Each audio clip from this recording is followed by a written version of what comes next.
Welcome to exam Chalisa परिवार में आप सबों का दिल की असीम गहराई से स्वागत है। आप सुन रहे हैं विजय कुमार को। चलते हैं, स्टार्ट करते हैं आज का सेशन। तू हंस तू मुस्कुरा, जिंदा है जिंदगी के नाके दम कर दे। चलिए फर्स्ट क्वेश्चन से है करंट अफेयर का। देश का पहला पूरी तरह से डिजिटल बैंकिंग राज्य कौन सा है? देश का पहला पूरी तरह से डिजिटल बैंकिंग राज्य कौन है? राइट आंसर होगा केरल। पहला राज्य जो कि पूरी तरह बैंकिंग मामले में डिजिटल है वो राज्य है केरल। वह राज्य कौन सा है? केरल। नेक्स्ट क्वेश्चन है, जयपुर फिल्म फेस्टिवल में लाइफ टाइम अचीवमेंट अवार्ड से किसे नवाजा गया है? जयपुर फिल्म फेस्टिवल में लाइफ टाइम अचीवमेंट अवार्ड से नवाजा गया है अपर्णा सेन को। किसे नवाजा गया है? अपर्णा सेन। किसे नवाजा गया है? अपर्णा सेन को। किसे नवाजा गया है? अपर्णा सेन को। किसे नवाजा गया है? अपर्णा सेन को। किसे नवाजा गया है? अपर्णा सेन को। जयपुर फिल्म फेस्टिवल में लाइफ टाइम अचीवमेंट अवार्ड से नवाजा गया है अपर्णा सेन को। किसे नवाजा गया है? अपर्णा सेन को। नेक्स्ट क्वेश्चन है, भारत का सबसे प्रदूषित शहर कौन सा है? वो राइट आंसर होगा दिल्ली। भारत का सबसे प्रदूषित शहर कौन होगा? दिल्ली। 2022 में भारत का सबसे प्रदूषित शहर कौन है? दिल्ली। नेक्स्ट क्वेश्चन है, 83 अखिल भारतीय पीठासीन अधिकारी सम्मेलन कहाँ हुआ?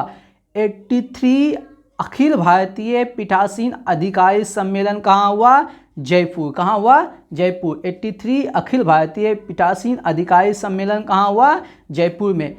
83 अखिल भारतीय पीठासीन अधिकारी सम्मेलन कहाँ हुआ? जयपुर। नेक्स्ट क्वेश्चन है, Henley passport index.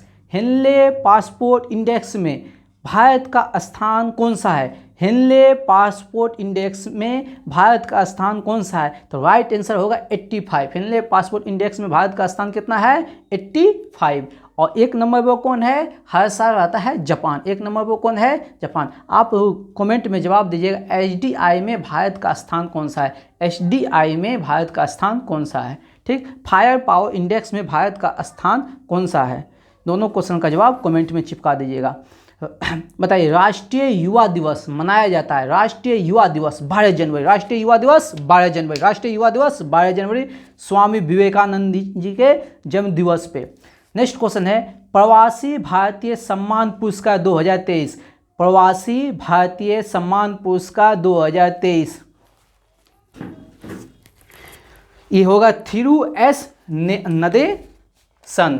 Thiru S Nadesan. Thiru S Nadesan ये राइट आंसर होगा। प्रवासी भारतीय सम्मान पुरस्कार 2023 किसे दिया गया है? थिरू एस नदेसन। प्रवासी भारतीय सम्मान पुरस्कार 2023 किसे दिया गया है? थिरू एस नदेसन। किसे दिया गया है? थिरू एस नदेसन। प्रवासी भारतीय सम्मान पुरस्कार थिरू एस नदेसन किसे दिया गया है? थिरू एस नदेसन। नेक्स्ट क्वेश्चन है, किस देश की सरकार ने पब्लिक स्कूलों में पंजाबी भाषा को शामिल करने का फैसला किया है? ध्यान से सुनिएगा भाइयों, किस देश की सरकार ने पब्लिक स्कूलों में पंजाबी भाषा को शामिल करने का फैसला किया है? ऑस्ट्रेलिया की सरकार ने। किसने शुरू किया है? ऑस्ट्रेलिया की सरकार ने। ठीक ना, याद रखिएगा, ऑस्ट्रेलिया की सरकार ने पंजाबी भाषा को स्कूली शिक्षा कार्यक्रम में शामिल किया है। नेक्स्ट क्वेश्चन है, फेसबुक की पेरेंट्स कंपनी है मेटा।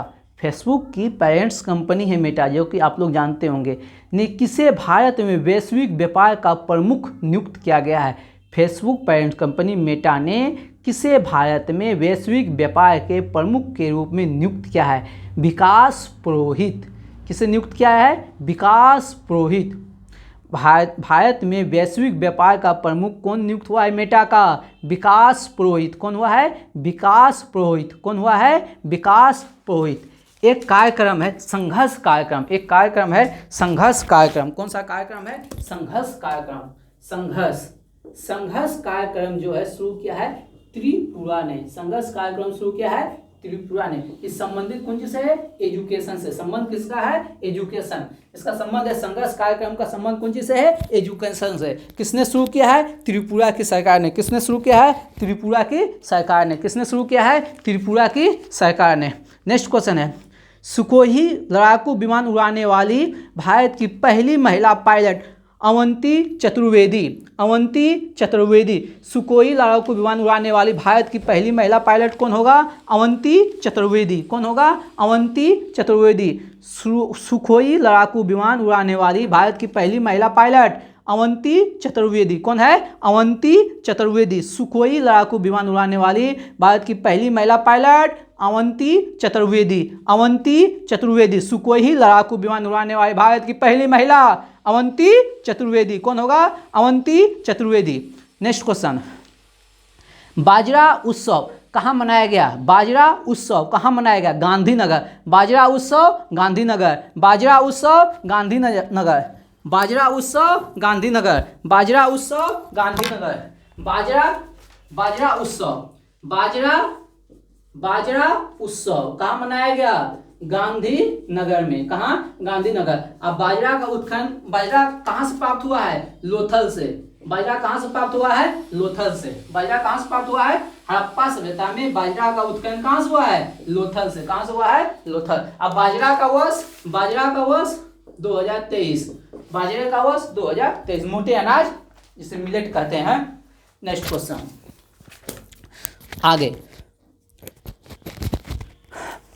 भारत का सबसे बड़ा छात्र संचालित उत्सव सारंग किस आईआईटी ने तैयार किया है? आईआईटी मद्रास ने। भारत का सबसे बड़ा छात्र संचालित उत्सव सारंग किस आईआईटी ने शुरू किया है? आईआईटी मद्रास ने। सारंग शुरू किया है आईआईटी मद्रास ने। सारंग शुरू किया है आईआईटी मद्रास ने। भारत का सबसे बड़ा छात्र संचालित उत्सव सारंग किस आईआईटी ने शुरू किया है? आईआईटी मद्रास ने। भारत का सबसे बड़ा छात्र संचालित उत्सव सारंग किस आईआईटी ने शुरू किया है? आईआईटी मद्रास ने। किसने शुरू किया है? आईआईटी मद्रास ने। ऑनलाइन गेमिंग में भारत के सबसे पहले उत्कृष्टता केंद्र की स्थापना कहाँ की जाएगी? ऑनलाइन गेमिंग में भारत में पहले उत्कृष्टता केंद्र की स्थापना कहाँ हुआ? शिलोंग, मेघालय में। ऑनलाइन गेमिंग के लिए उत्कृष्टता केंद्र, ऑनलाइन गेमिंग के लिए उत्कृष्टता केंद्र कहाँ खोला गया? कहाँ खोला गया? शिलोंग, मेघालय। शिलोंग, मेघालय। ऑनलाइन गेमिंग के लिए पहला उत्कृष्टता केंद्र शिलोंग, मेघालय। कहाँ? शिलोंग, मेघालय। अगला क्वेश्चन बताइए, COP28 का मेजबानी कौन करेगा? COP28 का मेजबानी करेगा यूएई और इसका सुल्तान अल जबेर। यूएई का सुल्तान अल जबेर। और 27 मिस्र करेगा। 27 COP27 का आयोजन कौन करेगा? मिस्र। COP27 का आयोजन कौन करेगा? मिस्र। और COP28 का आयोजन कौन करेगा? यूएई का सुल्तान अल जबेर। यूएई का सुल्तान अल जबेर। यूएई का सुल्तान अल जबेर। बताइए, वैश्विक जोखिम रिपोर्ट का 18वां संस्करण प्रकाशित किया गया किसके द्वारा? विश्व जोखिम रिपोर्ट जारी करता है वर्ल्ड इकोनॉमिक्स फोरम के द्वारा।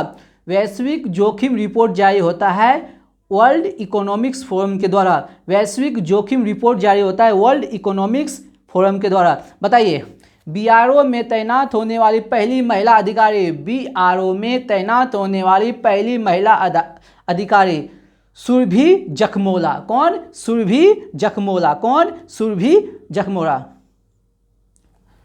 सड़क बीआरओ में तैनात होने वाली पहली महिला अधिकारी सुरभि जखमोला। बीआरओ में तैनात होने वाली पहली महिला अधिकारी सुरभि जखमोला। और वहीं पूछ देंगे हम, एक क्वेश्चन है अभी हाल फिलहाल में हुआ है, सुखोई लड़ाकू विमान उड़ाने वाली पहली महिला पायलट अवंती चतुर्वेदी। सुखोई विमान बोलेगा तो अवंती चतुर्वेदी। और बीआरओ में तैनात होने वाली पहली महिला बोल देगा तो सुरभि जखमोला। कौन होगा? सुरभि जखमोला। बताइएगा, भारतीय सेना दिवस मनाया जाता है 15 जनवरी। भारतीय सेना दिवस 15 जनवरी। भारतीय सेना दिवस 15 जनवरी। भारतीय सेना दिवस 15 जनवरी। गोल्डन पीकॉक CSR अवार्ड जीता है किसने? गोल्डन पीकॉक CSR अवार्ड जीता है जिंदल स्टील ने। किसने जीता है? जिंदल स्टील ने। पीकॉक CSR अवार्ड किसने जीता है? जिंदल स्टील ने, peacock CSR award Jindal steel ने। किस कंपनी ने भारत भर में 25,000 इलेक्ट्रिक चार्जर पॉइंट स्थापित करेगा? टाटा पावर ने।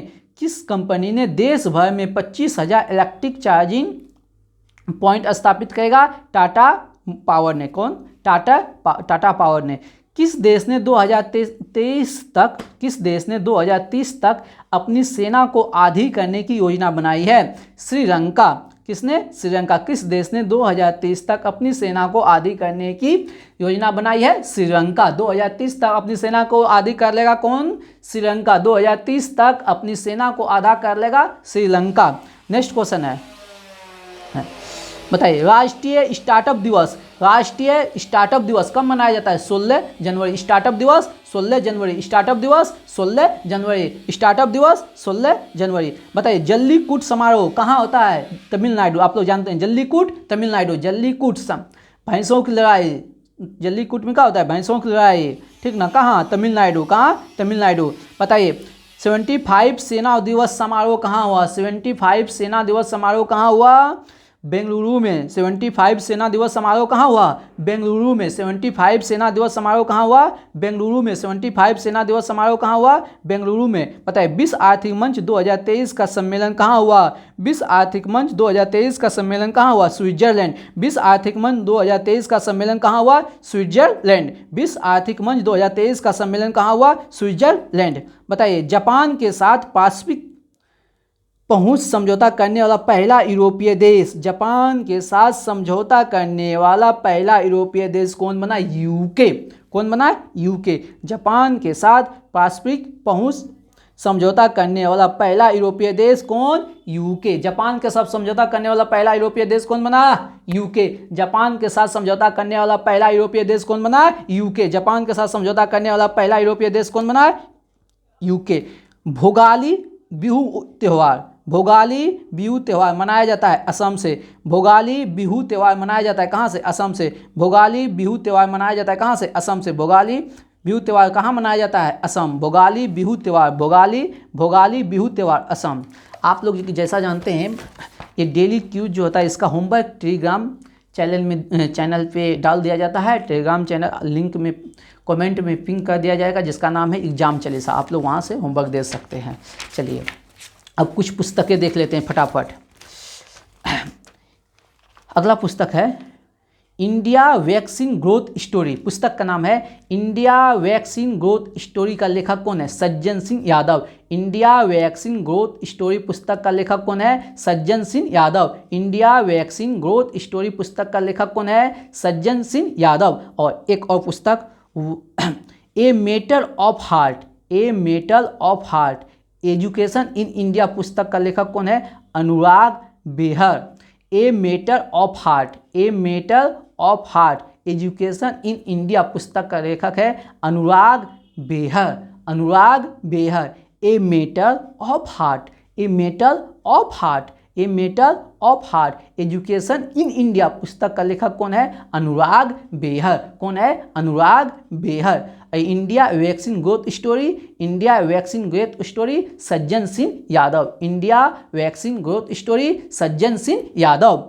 ए matter of heart education in India Anurag Behar. और सचिन 50 सेलिब्रिटी ए मेस्ट्रो बोरिया मजुमदार। सचिन पर पुस्तक किसने लिखा है हाल फिलहाल में? बोरिया मजुमदार। किसने लिखा है? बोरिया मजुमदार। गांधी सियासत और कम्युनिज्म, गांधी सियासत और कम्युनिज्म पुस्तक का लेखक कौन है? पीयूष बावले। पीयूष बावले। गांधी सियासत और कम्युनिज्म पुस्तक का लेखक कौन है? पीयूष बावले। कौन है? पीयूष बावले। चलिए,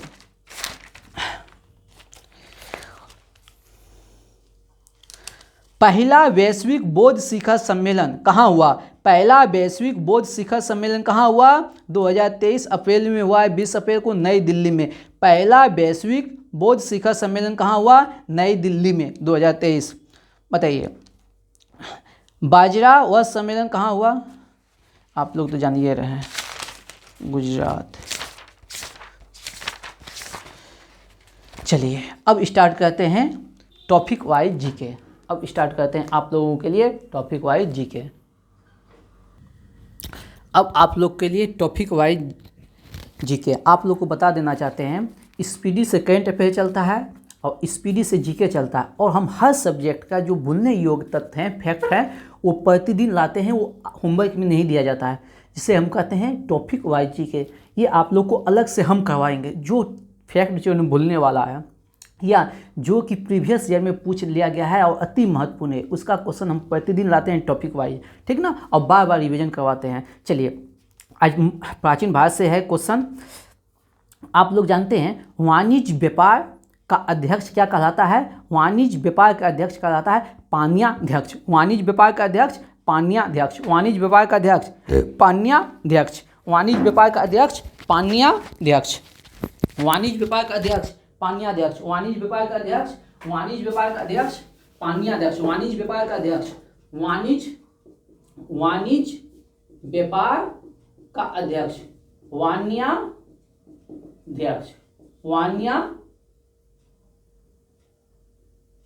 वाणियाध्यक्ष। वाणिज्य व्यापार का अध्यक्ष वाणियाध्यक्ष। वाणिज्य व्यापार का अध्यक्ष वाणियाध्यक्ष। वाणिज्य व्यापार का अध्यक्ष वाणियाध्यक्ष। वाणिज्य व्यापार का अध्यक्ष वाणियाध्यक्ष। वाणिज्य व्यापार का अध्यक्ष वाणियाध्यक्ष। आप लोग को हम भूलने नहीं देंगे, इतना याद रखें, इतना रिवीजन करेंगे, इतना रिवीजन करेंगे कि याद हो ही जाएगा। वाणिज्य व्यापार का अध्यक्ष वाणियाध्यक्ष। वाणिज्य व्यापार का अध्यक्ष वाणियाध्यक्ष। वाणिज्य व्यापार का अध्यक्ष वाणियाध्यक्ष। कृषि विभाग का अध्यक्ष सीताध्यक्ष। कृषि विभाग का अध्यक्ष सीताध्यक्ष। कृषि विभाग का अध्यक्ष सीताध्यक्ष। कृषि विभाग का अध्यक्ष सीताध्यक्ष। कृषि विभाग का अध्यक्ष सीताध्यक्ष। वाणिज्य विभाग का अध्यक्ष वाणियाध्यक्ष। वाणिज्य विभाग का अध्यक्ष वाणियाध्यक्ष। वाणिज्य विभाग का अध्यक्ष वाणियाध्यक्ष। कृषि विभाग का अध्यक्ष सीताध्यक्ष। कृषि विभाग का अध्यक्ष सीताध्यक्ष। कृषि विभाग का अध्यक्ष सीताध्यक्ष। कृषि विभाग का अध्यक्ष सीताध्यक्ष। कृषि विभाग का अध्यक्ष सीताध्यक्ष। महालेखाकार अक्षपटलिख। महालेखाकार किसे कहा जाता है? अक्षपटलिख। महालेखाकार अक्षपटलिख। महालेखाकार अक्षपटलिख। महालेखाकार अक्षपटलिख। अक्षपटलिख। महालेखाकार महालेखाकार अक्षपटलिख।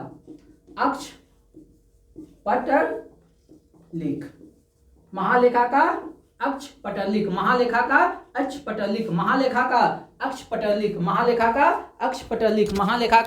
अक्षपटलिख। महालेखाकार अक्षपटलिख। महालेखाकार अक्षपटलिख। महालेखाकार अक्षपटलिख। महालेखाकार अक्षपटलिख। महालेखा। वाणिज्य विभाग का अध्यक्ष पाणियाध्यक्ष। वाणिज्य विभाग पाणियाध्यक्ष। और मापतोल का अधिकारी पोतवाध्यक्ष। मापतोल का अधिकारी पोतवाध्यक्ष। मापतोल का पदाधिकारी पोतवाध्यक्ष। मापतोल का अधिकारी पोतवाध्यक्ष। मापतोल का अधिकारी पोतवाध्यक्ष। मापतोल का अधिकारी पोतवाध्यक्ष। मापतोल का अधिकारी पोतवाध्यक्ष। मापतोल का अधिकारी पोतवाध्यक्ष। वाणिज्य व्यापार पाणियाध्यक्ष। वाणिज्य व्यापार पाणियाध्यक्ष। कृषि विभाग सीताध्यक्ष। महालेखाकार अक्षपटलिख। कृषि महालेखाकार अक्षपटलिख। महालेखाकार अक्षपटलिख। महालेखाकार अक्षपटलिख। महालेखा मोड़ काल में महालेखाकार को क्या कहते हैं? अक्षपटलिख। कृषि विभाग के अध्यक्ष को क्या कहते हैं? सीताध्यक्ष। वाणिज्य व्यापार के अध्यक्ष को क्या कहते हैं? पाणियाध्यक्ष। वाणिज्य व्यापार के अध्यक्ष को क्या कहते हैं? पाणियाध्यक्ष। मापतोल का अधिकारी को क्या कहते हैं? पोतवाध्यक्ष। मापतोल का अधिकारी को क्या कहते हैं? पोतवाध्यक्ष। मापतोल का अधिकारी को क्या कहते हैं? पोतवाध्यक्ष। मापतोल का अधिकारी को क्या कहते हैं? पोतवाध्यक्ष। मापतोल का अधिकारी को क्या कहते हैं? पोतवाध्यक्ष। चलिए, न्यायालय कितने प्रकार के? न्यायालय कितने प्रकार के? दो प्रकार के न्यायालय, फौजदारी न्यायालय और दीवानी न्यायालय। फौजदारी न्यायालय और दीवानी न्यायालय। फौजदारी न्यायालय और दीवानी न्यायालय। फौजदारी न्यायालय और दीवानी न्यायालय। फौजदारी न्यायालय का अध्यक्ष को कहते हैं प्रोदेष्टा। फौजदारी न्यायालय का अध्यक्ष को कहते हैं प्रोदेष्टा। फौजदारी न्यायालय के अध्यक्ष को कहते हैं प्रोदेष्टा। और दीवानी न्यायालय को कहते हैं व्यवहारिक। दीवानी न्यायालय के अध्यक्ष को क्या कहते हैं? व्यवहारिक। दीवानी न्यायालय को क्या कहते हैं? व्यवहारिक। दीवानी न्यायालय को क्या कहते हैं? व्यवहारिक। और फौजदारी न्यायालय को प्रोदेष्टा। फौजदारी न्यायालय को प्रोदेष्टा। और जनपदीय न्यायालय के न्यायाधीश को कहते हैं रज्जुक। जनपदीय न्यायालय के न्यायाधीश को कहते हैं रज्जुक। जनपदीय न्यायालय के न्यायाधीश को कहते हैं रज्जुक। जनपदीय न्यायालय के न्यायाधीश को कहते हैं रज्जुक। चलिए, और गुप्तचर विभाग के प्रधान को क्या कहते हैं? महामत सर्फ। गुप्तचर विभाग के प्रधान को क्या कहते हैं? महामात्र सर्प। गुप्तचर विभाग के प्रधान को क्या कहते हैं? महामात्र सर्प। महामात्र सर्प। गुप्तचर विभाग के प्रधान को क्या कहते हैं? महामात्र सर्प। अब गुप्तचर अब गुप्तचर को क्या कहते हैं? गुप्तचर को क्या कहते हैं? मोल काल में गुप्तचर को कहते हैं गुर पुरुष। गुप्तचर को क्या कहते हैं? गुर पुरुष। गुप्तचर को क्या कहते हैं? गुर पुरुष। गुप्तचर को क्या कहते हैं? गुर पुरुष। और गुप्तचर दो प्रकार के होते हैं, जो एक ही जगह रह के सूचना एकत्र करते हैं उसे संस्था कहते हैं, और जो घूम घूम के सूचनाओं को एकत्र करते हैं उसे कहते हैं संचार। ठीक, एक ही जगह रह के गुप्तचर का काम कर रहा है तो उसे कहते हैं संस्था, और घूम घूम के कर रहा है तो उसे कहते हैं संचार। चलिए आगे हम बढ़ते हैं। अब पढ़ते हैं थोड़ा सा विदेशी यात्री जो कि भारत आए हैं और किसके शासनकाल में आए हैं। सुलेमान जो है ये आए थे प्रतिहार शासक मिहिर भोज के शासनकाल में। सुलेमान आया है प्रतिहार शासक मिहिर भोज के शासनकाल में। सुलेमान आया किसके शासनकाल में? सुलेमान आया है 857 ईस्वी में। सुलेमान आया है 857 ईस्वी में प्रतिहार शासक मिहिर भोज के शासनकाल में। प्रतिहार शासक मिहिर भोज के शासनकाल में। प्रतिहार शासक मिहिर भोज के साथ सुलेमान कब आया है? प्रतिहार शासक मिहिर भोज के शासनकाल में। सुलेमान कब आया है? 857 ईस्वी में। सुलेमान आया 857 ईस्वी में। सुलेमान आया 857 ईस्वी में प्रतिहार शासक मिहिर भोज के शासनकाल में। प्रतिहार शासक मिहिर भोज के शासनकाल में सुलेमान आया है। प्रतिहार शासक मिहिर भोज के शासनकाल में सुलेमान आया है। प्रतिहार शासक मिहिर भोज के शासनकाल में। और ये सुलेमान जो है ना अरबी यात्री था। सुलेमान कौन सा यात्री था? अरबी यात्री था। अल मसूद जो आया है 915 से 16 ईस्वी में। अल मसूद जो आया है 915 से 916 ईस्वी में, ये बगदाद का यात्री है। अल मसूद कहाँ का यात्री है? बगदाद का। अल मसूद कहाँ का यात्री है? बगदाद का। अल मसूद कहाँ का यात्री है? बगदाद का। कब आया है? 915 से 16 में। अल मसूद 915 से 916। अल मसूद 915 से 916। अल मसूद 915 से 916 किसके शासनकाल में? प्रतिहार शासक महिपाल। प्रतिहार शासक महिपाल। प्रतिहार शासक महिपाल। महिपाल के शासन में दो गो आया, सुलेमान और अल मसूद। सुलेमान और अल मसूद। सुलेमान और प्रतिहार वंश में आया था दो गो, सुलेमान और अल मसूद। और प्रतिहार शासक मिहिर भोज के शासनकाल में आया सुलेमान, और महिपाल फर्स्ट के शासनकाल में आया अल मसूद। ठीक है, चलते हैं आगे बढ़ते हैं। चलिए बताइएगा, अब थोड़ा सा हम पढ़ लेते हैं भारतीय राष्ट्रीय कांग्रेस का जो सम्मेलन है वो। बताइए, जब भारत आज़ाद हो रहा था, भारत के आज़ादी के समय, भारत के स्वतंत्रता प्राप्ति के समय कांग्रेस पार्टी का अध्यक्ष कौन था? कांग्रेस पार्टी का अध्यक्ष कौन था? जेपी कृपलानी। कौन था? जेपी कृपलानी। 23 नवंबर 1946 को बना था। कौन? जेपी कृपलानी। 94 कांग्रेस के 94 सम्मेलन की बैठक की अध्यक्षता किया था कौन? जेपी कृपलानी। इसी के समय में भारत क्या हुआ था? आज़ाद हुआ था। इसी के समय में भारत आज़ाद हुआ था। और ये कहाँ पे हुआ था? सम्मेलन कहाँ हुआ था? मेरठ में। कहाँ सम्मेलन हुआ था? मेरठ में। लेकिन इसके बाद ये त्यागपत्र दे दिया था। इसके बाद राजेंद्र प्रसाद बना था। नवंबर 1947 में कौन बना था? राजेंद्र प्रसाद। कांग्रेस का अध्यक्ष कौन बना था? राजेंद्र प्रसाद। कब? नवंबर 1947 में। ठीक, तो 94 कांग्रेस का सम्मेलन हुआ था मेरठ में। इस समय अध्यक्ष बना था जेपी कृपलानी, और इसी की अध्यक्षता में भारत आज़ाद हुआ था। इसके बाद ये त्यागपत्र दे दिया। इसके बाद बना नवंबर 1947 में बना राजेंद्र प्रसाद। फिर इसके बाद 47 में अधिवेशन नहीं होता है। ठीक, उसके बाद क्योंकि 47 में राजेंद्र बाबू बनते हैं और 1946 में बनते हैं। 23 नवंबर 1946 को जेपी कृपलानी, इसी के समय में आज़ाद होता है। ठीक, उसके बाद 50वां 95 कांग्रेस का जो सम्मेलन होता है वो जयपुर में होता है। 95 कांग्रेस का जो सम्मेलन होता है कहाँ होता है? जयपुर में। 1948 में, 1948 के जयपुर सम्मेलन की अध्यक्षता कौन किया था? पट्टाभी सीतारमैया। 1948 के कांग्रेस की सम्मेलन की अध्यक्षता कौन किया था? पट्टाभी सीतारमैया। 1948 में कहाँ हुआ था? जयपुर में। 47 में कहाँ हुआ था? मेरठ में। ठीक ना। और 1950 में हुआ था नासिक में। 1950 में हुआ था 96वां सम्मेलन 1950 में हुआ था नासिक में, जिसकी अध्यक्षता किया था पुरुषोत्तम दास टंडन। जिसकी अध्यक्षता किया था पुरुषोत्तम दास टंडन, जिसको बनाने में हेल्प किया था सरदार वल्लभ भाई पटेल ने। तो 3 गो सम्मेलन पढ़ें। 94 94 मेरठ में हुआ जेपी कृपलानी, 95 जयपुर में हुआ, इसकी अध्यक्षता पट्टाभी सीतारमैया, और 96 1950 में हुआ नासिक में पुरुषोत्तम दास टंडन। ठीक है, आगे बढ़ते हैं। अब थोड़ा सा विद्रोह पढ़ लेते हैं। विद्रोह, पावना विद्रोह ईशान चंद एवं शंभूपाल, पावना विद्रोह ईशान चंद शंभूपाल, पावना विद्रोह ईशान चंद शंभूपाल 1873 से 1876, पावना विद्रोह ईशान चंद शंभूपाल 1873 से 76, पावना विद्रोह ईशान चंद शंभूपाल 1873 से 76, पावना विद्रोह ईशान चंद शंभूपाल 1873 से 76। फटाफट रिविजन कर लेते हैं। सन्यासी विद्रोह केना सरकार द्विजी नारायण, सन्यासी विद्रोह केना सरकार द्विजी नारायण 1760 से 1800। तेभागा कंपाराम सिंह भवन सिंह, तेभागा कंपाराम भवन सिंह 1946। पहाड़िया विद्रोह तिलका मांझी 1779। मोपला अली मुसरियार, मोपला विद्रोह अली मुसियार, मोपला विद्रोह अली मुसियार 1920 से 1922, मोपला विद्रोह अली मुसियार 1920 से 1922। रामोसी चित्तर सिंह, रामोसी चित्तर सिंह 1822 से 1829, रामोसी चित्तर सिंह 1822 से 1829। चलिए अब ज्योग्राफी का क्वेश्चन देख लेते हैं। अब क्वेश्चन देख लेते हैं ज्योग्राफी का।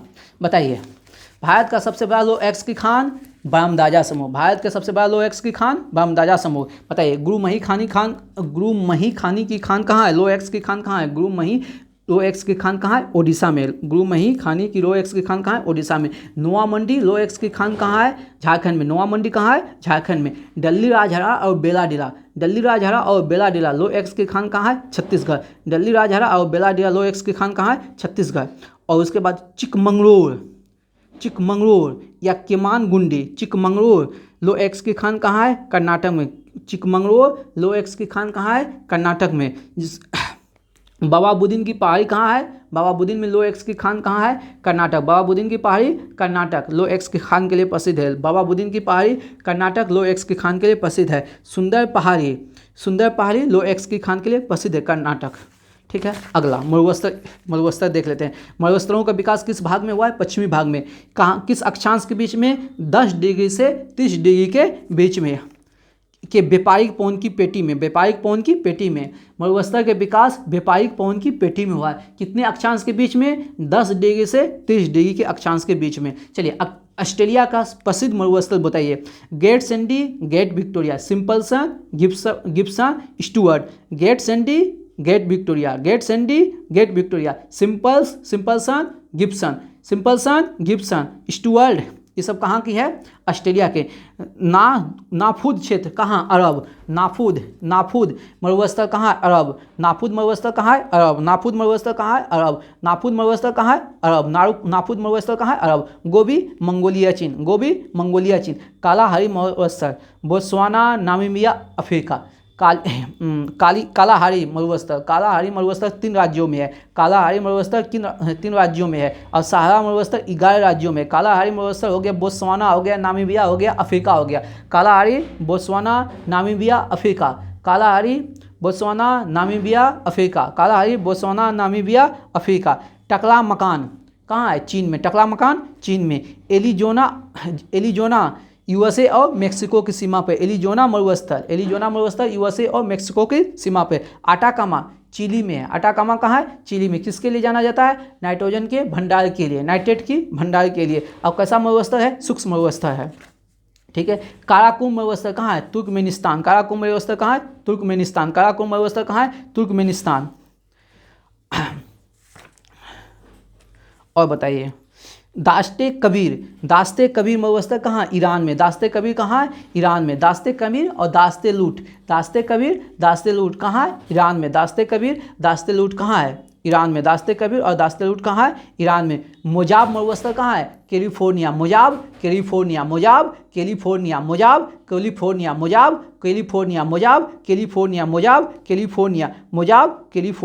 अब मंचूरिया का मैदान कहाँ है, चीन में। मंचूरिया का मैदान कहाँ है,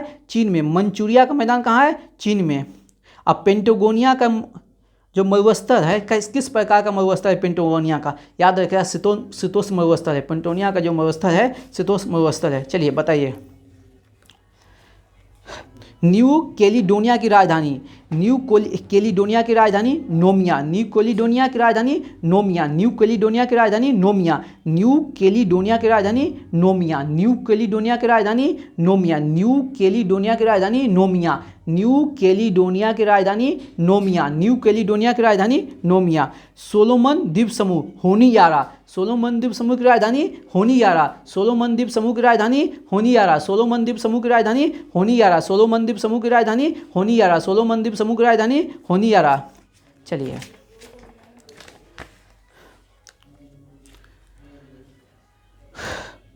बताइए, संघ की आधिकारिक भाषा देवनागरी लिपि होगी, संघ की आधिकारिक भाषा देवनागरी लिपि में होगी। ये किस अनुच्छेद में कहा गया? अनुच्छेद 343, संघ की आधिकारिक भाषा देवनागरी लिपि में होगी। किस अनुच्छेद में? अनुच्छेद 343। और इसके बाद है क्षेत्रीय भाषा को राष्ट्रपति द्वारा मान्यता देना, क्षेत्रीय भाषा को राष्ट्रपति द्वारा मान्यता देना किस अनुच्छेद में है? अनुच्छेद 347, अनुच्छेद 347। फिर है हिंदी भाषा का प्रसार किस अनुच्छेद में है? अनुच्छेद 351, अनुच्छेद 351। और राष्ट्रीय इमरजेंसी, नेशनल इमरजेंसी, राष्ट्रीय आपात किस अनुच्छेद के तहत लगता है? अनुच्छेद 352, राष्ट्रीय आपात अनुच्छेद 352 क्यों लगता है? बाह्य आक्रमण हो गया, सैनिक विद्रोह हो गया, इसके द्वारा लगाया जाता था। लेकिन 44वें संविधान संशोधन 1978 के द्वारा आंतरिक अशांति पर ही राष्ट्रीय आपात लग सकता है, आंतरिक अशांति पर। 44वें संविधान संशोधन 1978 के द्वारा आंतरिक अशांति को हटा के क्या कर दिया गया है? बाह्य आक्रमण और सैनिक विद्रोह, बाह्य आक्रमण और सैनिक विद्रोह, आंतरिक अशांति की जगह पे कर दिया गया है बाह्य आक्रमण और सैनिक विद्रोह 44वें संविधान संशोधन 1978 के द्वारा। और प्रेसिडेंट रूल, राष्ट्रपति शासन किस अनुच्छेद के तहत लगता है? राष्ट्रपति शासन अनुच्छेद 356 और अनुच्छेद 365 के तहत भी लगता है। और 365 के तहत कब लगता है? जब राज्य में संवैधानिक तंत्र का विफल हो जाता है तो अनुच्छेद 365 के तहत ही राष्ट्रपति शासन लगता है, ठीक ना। तो राष्ट्रीय आपात अनुच्छेद 352, राष्ट्रपति शासन अनुच्छेद 356 और 365। 365 कब? जब संवैधानिक तंत्र विफल हो जाए, जब राज्यों में संवैधानिक तंत्र विफल हो जाए। और 360 वित्तीय आपात जो कि अभी तक लगा नहीं है।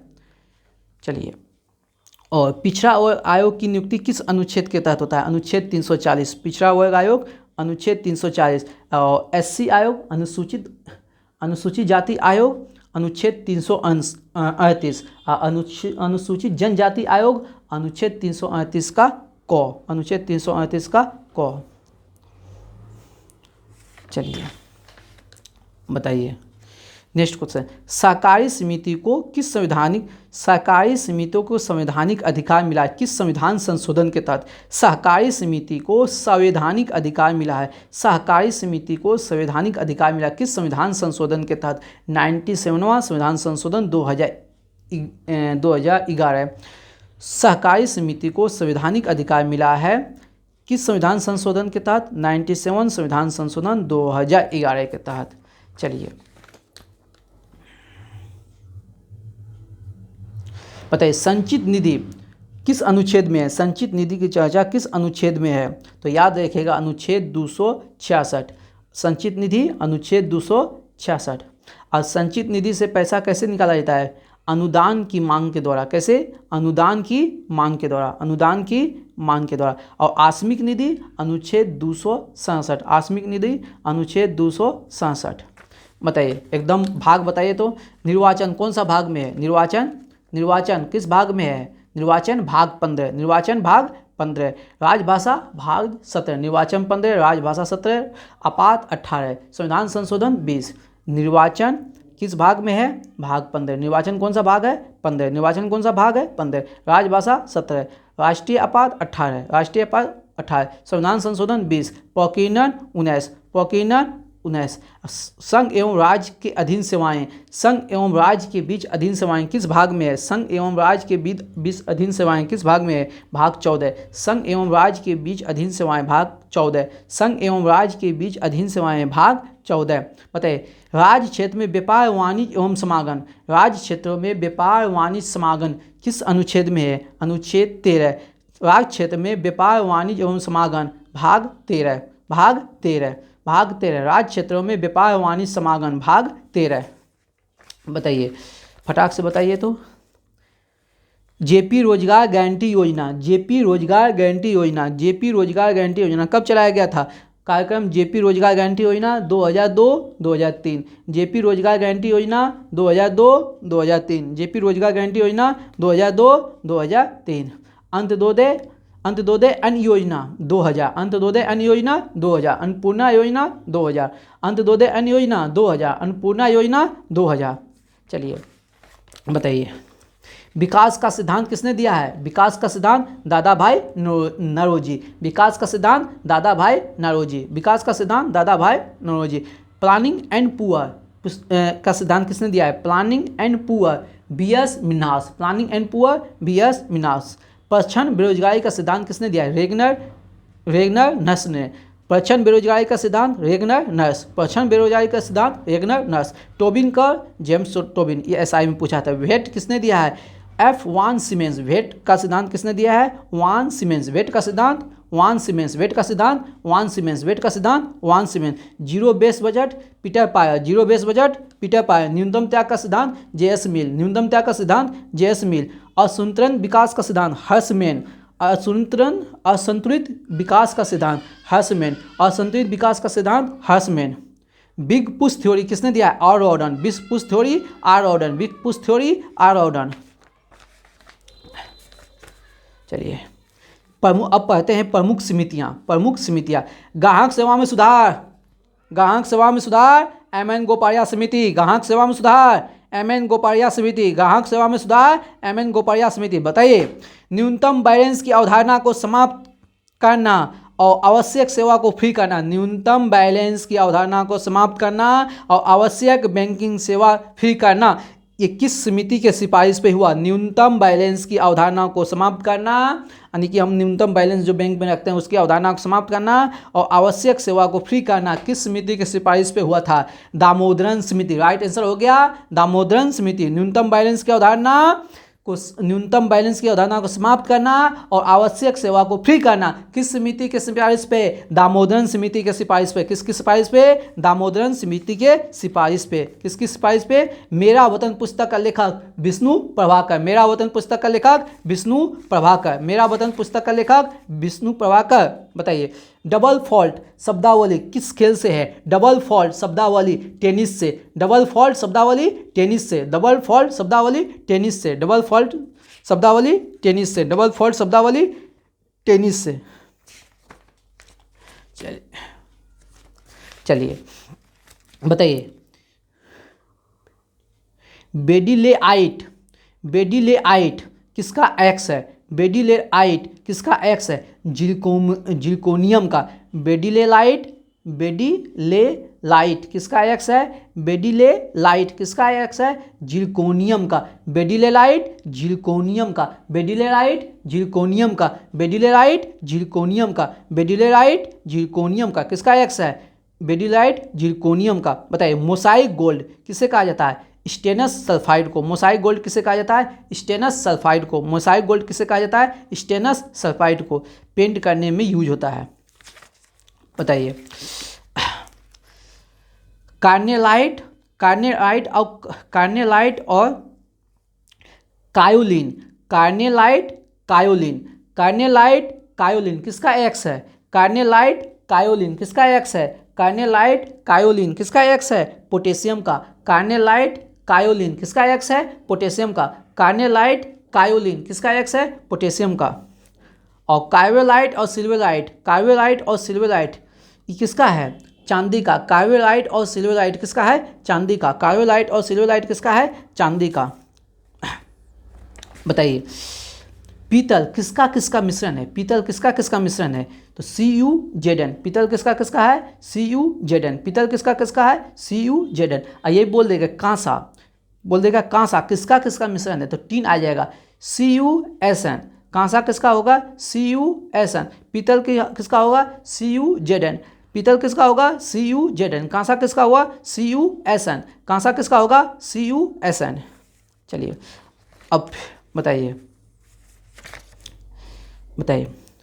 रेडियो का दोषों का पता लगाने वाला यंत्र को क्या कहते हैं? रेडियो के दोष का पता लगाने वाला यंत्र को क्या कहते हैं? एवोमीटर। क्या कहते हैं? एवोमीटर। रेडियो में खराबी का पता लगाना, रेडियो में खराबी का पता लगाना क्या कहलाता है? एवोमीटर। रेडियो में खराबी का पता लगाना एवोमीटर। रेडियो के खराबी का पता लगाना, रेडियो के खराबी का पता लगाना क्या कहलाता है? एवोमीटर। रेडियो की खराबी का पता लगाना भाइयों क्या कहलाता है? एवोमीटर। रेडियो की खराबी का पता लगाना क्या कहलाता है? एवोमीटर। रेडियो की खराबी का पता लगाना क्या कहलाता है? एवोमीटर। कान का निरीक्षण करने वाला यंत्र को क्या कहते हैं? ओरियोस्कोप। कान का निरीक्षण करना ओरियोस्कोप। बताइए वायु की गति और शक्ति किससे मापते हैं? वायु की गति और शक्ति किससे मापते हैं? एनीमोमीटर। एनीमोमीटर किससे? एनीमोमीटर से। चलिए ये टॉपिक वाइज खत्म हुआ। अब स्टार्ट करते हैं स्पीडी से जीके। अब स्टार्ट करते हैं स्पीडी से जीके। थोड़ा पानी पी लेते हैं दोस्तों।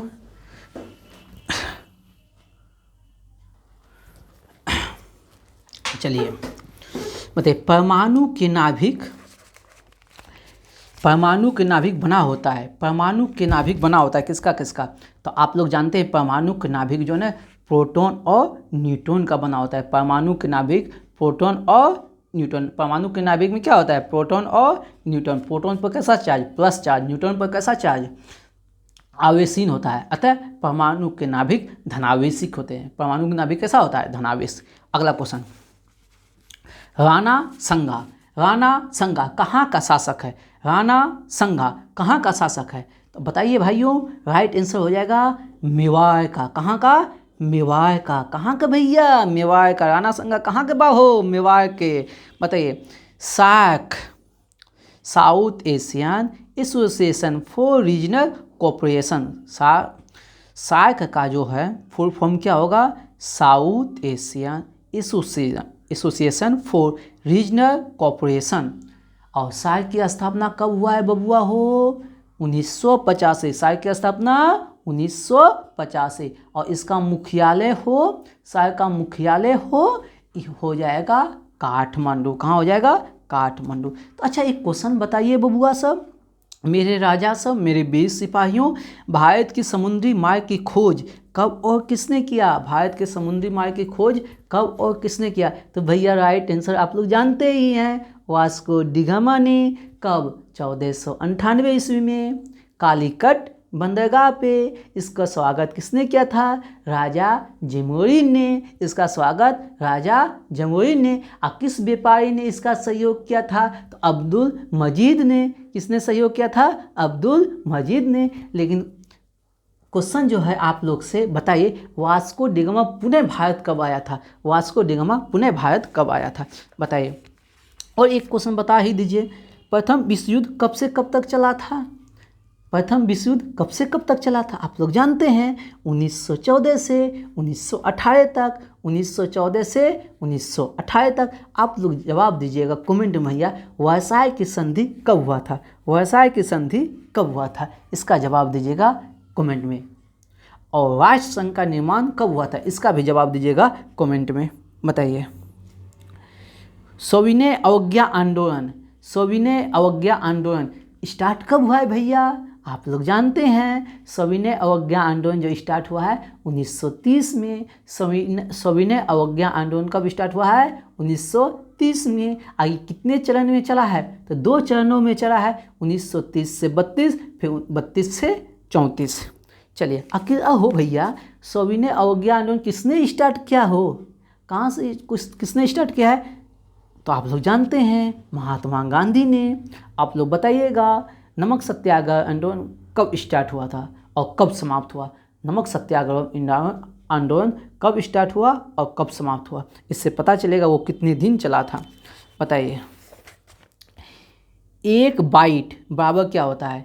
एक बाइट बराबर होता है 8 बीट। एक बाइट बराबर होता है 8 बीट। एक बाइट बराबर होता है 8 बीट। एक बाइट बराबर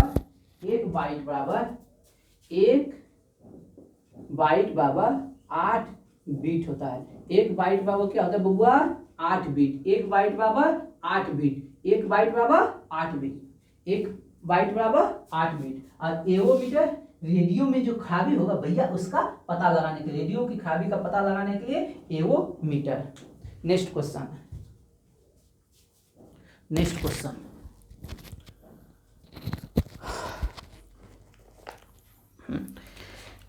बताइए।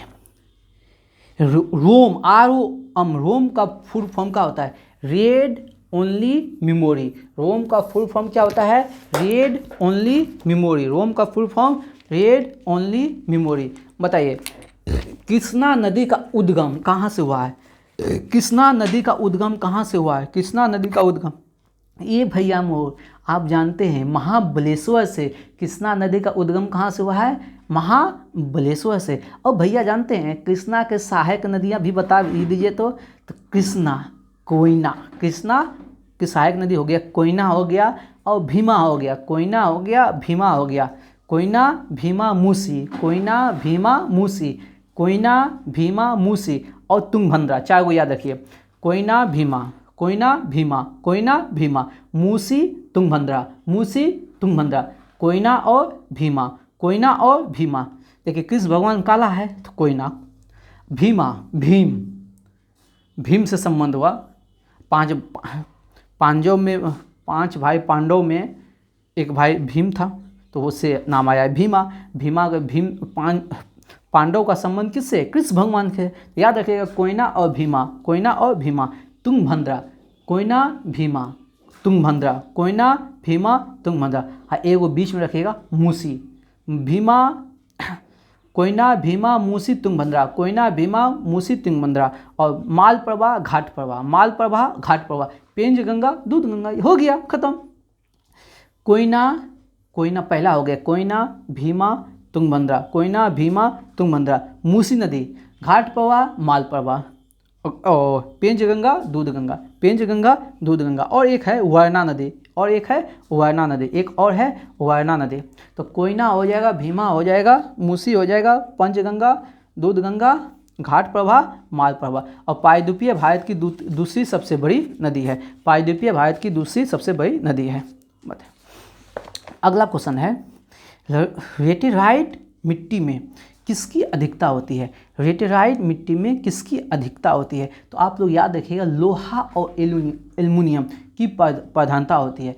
लेटेराइट मिट्टी में लोहा और एल्युमिनियम की प्रधानता होती है। लेकिन एनपीके जो उर्वरक है, नाइट्रोजन, पोटास, इस सब का जो है और जीवाश्म की कमी पाया जाता है। एनपीके जो है उसकी क्या होता है? कमी पाया जाता है, इसलिए कम उपजाऊ भूमि होता है लेटेराइट। हाँ ये पाया जाता है कहाँ? ये पाया जाता है मेघालय के पठार हो गया, पूर्वी घाट हो गया, पश्चिमी घाट इलाका में लेटेराइट मिट्टी पाया जाता है। ठीक ना? मेघालय का पठार, पूर्वी घाट, पश्चिमी घाट में। और इसमें जो खेती होता है काजू की खेती के लिए उपयुक्त मृदा है। तो लेटेराइट मृदा किसके लिए है? काजू की खेती के लिए। बताइए शिवाजी का उत्तराधिकारी कौन था? आप लोग सभी जानते हैं संभाजी। शिवाजी का उत्तराधिकारी कौन हो गया? संभाजी। और एक और यहाँ क्वेश्चन है, संभाजी का सलाहकार कौन है? संभाजी का सलाहकार कौन है? भेजो।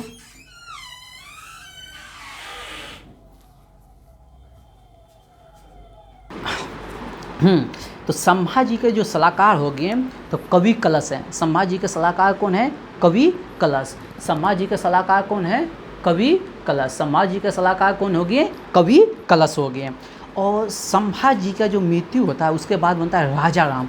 संभाजी की मृत्यु के बाद कौन होता है? राजा राम। और राजा राम बनता है 1689 में। संभाजी के बाद कौन? पहले हो गया शिवाजी, संभाजी, राजा राम। शिवाजी, संभाजी, राजा राम। और राजा राम जो अपनी राजधानी बनाया, द्वितीय राजधानी बना सतारा। अपनी राजधानी कहाँ बनाया? सतारा। संभाजी अपनी राजधानी कहाँ बनाया? सॉरी, राजा राम अपनी राजधानी कहाँ बनाया? राजा राम सतारा। राजा राम अपनी राजधानी कहाँ बनाया? सतारा। हाँ, तो पहला हो गया मराठा साम्राज्य का संस्थापक शिवाजी, उसके बाद आया संभाजी, संभाजी के बाद राजा राम, संभाजी के बाद कौन आता है? राजा राम। संभाजी नहीं, कौन हो गया? राजा राम। और राजा राम अपनी राजधानी कहाँ बनाया? सतारा। राजा राम अपनी राजधानी कहाँ बनाया? सतारा। राजा राम अपनी राजधानी कहाँ बनाया? सतारा। और ये राजा राम जो है ना की एक विधवा थी ताराबाई, राजा राम की विधवा थी ताराबाई। और जब औरंगजेब का मृत्यु हुआ 1707 में, तो साहू और ताराबाई के बीच युद्ध हुआ, खेरा का युद्ध 1707 ईस्वी में। कौन सा युद्ध हुआ? खेरा का युद्ध 1707 ईस्वी में, साहू और ताराबाई के बीच, साहू और ताराबाई के बीच में। चलिए आगे बढ़ते हैं।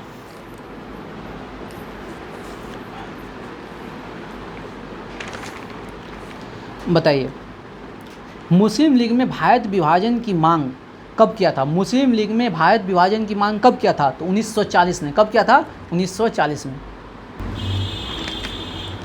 मुस्लिम लीग ने भारत विभाजन की मांग कब किया था? 1940 में। चालुक्य की राजधानी कहाँ है? वातापी। चालुक्य की राजधानी वातापी। चालुक्य की राजधानी वातापी। चालुक्य की राजधानी वातापी। भारत में नई उदार नीति की घोषणा कब हुआ? भारत में नई उदार नीति की घोषणा कब हुआ था? 1991 में, 1991 में भारत में औद्योगिक नीति की घोषणा कब हुआ था? 1991। लगा जो क्वालिटी खराब हो जाए। अगला क्वेश्चन है, अलेक्जेंडर ने भारत पे आक्रमण कब किया था? अलेक्जेंडर ने भारत पे आक्रमण कब किया था? अलेक्जेंडर मतलब सिकंदर ने भारत पे आक्रमण किया था 326 ईसा पूर्व। कब किया था? 326 ईसा पूर्व। और क्या कहते हैं, हाँ 326 ईसा पूर्व। ये लगभग भारत में रहा था 28 से 19 महीना तक, भारत में रहा 28 से 19 महीना, यानी कि 325 तक, 325 ईसा पूर्व तक। और इसकी मृत्यु हो गया था 323 में बेबीलोन में। इसकी मृत्यु हो गया था 323 में बेबीलोन में। तो यहाँ क्वेश्चन है, क्वेश्चन यहाँ मुद्दे की क्वेश्चन है, जो पोरस और सिकंदर के बीच जो युद्ध हुआ था, पोरस और सिकंदर के जो बीच युद्ध हुआ था, वो किस नदी के किनारे हुआ था? युद्ध किस नदी के किनारे हुआ था? तो जो युद्ध हुआ था वो झेलम नदी के किनारे हुआ था। पोरस और सिकंदर के बीच जो युद्ध हुआ था वो झेलम नदी के किनारे हुआ था। किस नदी के किनारे हुआ था? झेलम नदी के किनारे हुआ था। किस नदी के किनारे हुआ था? झेलम नदी के किनारे, झेलम। और इस युद्ध को कहते हैं हाई डे स्पीच का युद्ध। हाई डे स्पीच का युद्ध। कौन सा युद्ध कहते हैं? High day speech. और याद रखिएगा, सिकंदर की सेना ने ब्यास नदी को पार करने से इनकार किया था। ब्यास नदी को पार करने से इनकार किया था। ब्यास नदी को पार करने से इनकार किया था। ब्यास नदी को पार करने से इनकार किया था। चित्तौड़ दुर्ग में विजय स्तंभ किसने बनवाया था? अगला क्वेश्चन है, चित्तौड़ दुर्ग में विजय स्तंभ किसने बनवाया था? राणा कुंभा। विजय स्तंभ किसने बनाया था? राणा कुंभा। बताइए, चतुर्मेशुर युद्ध में किसके किसके बीच हुआ था? चतुर्मेशुर युद्ध किसके किसके बीच हुआ था?